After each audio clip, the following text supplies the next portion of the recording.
राजमाता जिजाऊ जन्मोत्सव माडा कॉलनी नागपूर येथे संतोष भुजाडे महासचिव राष्ट्रवादी काँग्रेस पार्टी यांच्या आयोजनात व अविनाश काकडे संघटक प्रमुख महाराष्ट्र राज्य राष्ट्रवादी काँग्रेस पार्टी यांच्या अध्यक्षतेखाली नुकतेच पार पडले।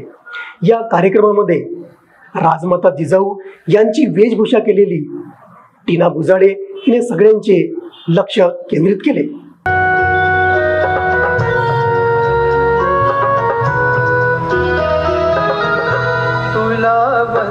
वंदिताना सुखी अंग अंग खरा धर्माता शिवाचाच पाही जिजाऊली गे तुला वंदन मुक्ती मिळाली जना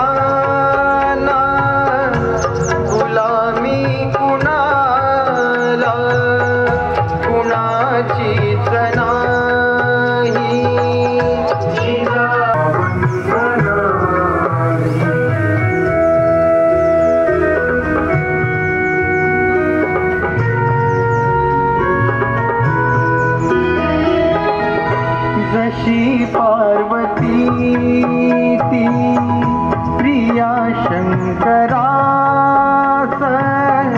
तशी प्रेरिका गे शहाजी सतूही जिजाऊली गे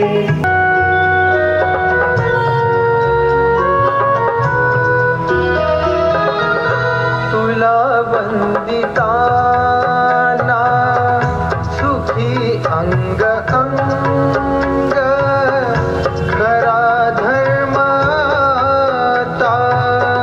शिवाचाच पाही जिजाऊली गे तुला वंदन मुक्ती मिळाली जना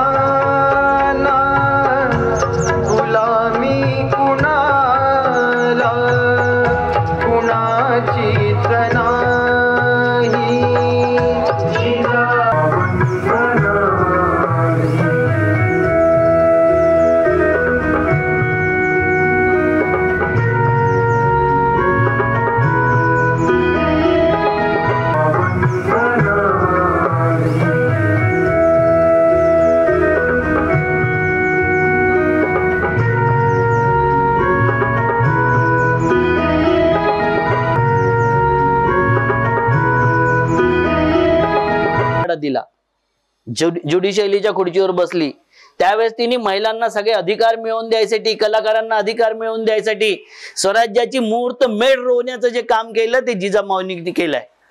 आणि एक अशी कर्तबगार आणि कर्तृत्ववान जी महिला होती ती आमची सगळ्यांची महाराष्ट्राचं दैवत आहे, आई आहे ती। कारण ज्या काळात आई सक्षम असते म्हणजे छत्रपती शिवाजी महाराज असो की संभाजी राजे केव्हा निर्माण होतात, जेव्हा जिजाऊ निर्माण होते तेव्हा जिजाऊ निर्माण होत असते।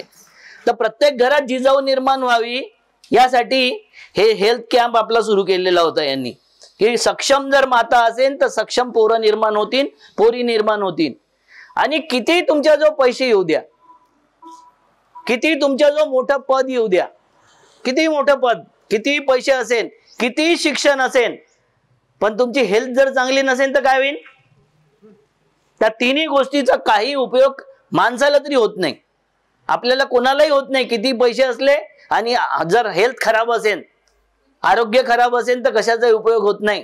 भगवान गौतम बुद्ध ज्यावेळेस तपश्चर्येसाठी बसले आणि त्यांनी कितीतरी दिवस अन्न ग्रहण नाही केला तेव्हा त्यांच्या जो येऊन एका मुलीने मातेने सांगितलं की बाबा तुझं शरीर राहणार नाही तर तुला बुद्धत्व प्राप्त कसं होईल? बुद्धत्व जर प्राप्त करायचं असेल तर शरीराचं माध्यम गरज आहे। जर तुम्हाला धन प्राप्त करायचं असेल तर शरीराची गरज आहे। जर तुम्हाला ऐश्वर्य भोगायचं असेल तर शरीराची गरज आहे। जर तुम्हाला पद भोगायचं असेल तरी शरीराची गरज आहे। म्हणून हे शरीर टिकवणं महत्त्वपूर्ण आहे हे सांगणारे जे म्हणजे जिजाऊ माताचे जे वचन आहेत त्याच्यातलं हेही वचन आहे की शरीर सौष्ठव निर्माण करा, स्वराज्याचं रक्षण जर करायचं असेल तर शरीराची अत्यंत आवश्यकता आहे हे सांगणारे आमच्या जिजाऊ त्यांच्या जन्मदिनी आरोग्याचं शिबिर आयोजित करतोय। ही चांगली संकल्पना आहे आणि या संकल्पनेचा सगळ्या नागरिकांनी लाभ घ्यावा एवढी मी विनंती करतो आणि माझे 2 शब्द संपवतो। जय हिंद, जय जिजाऊ।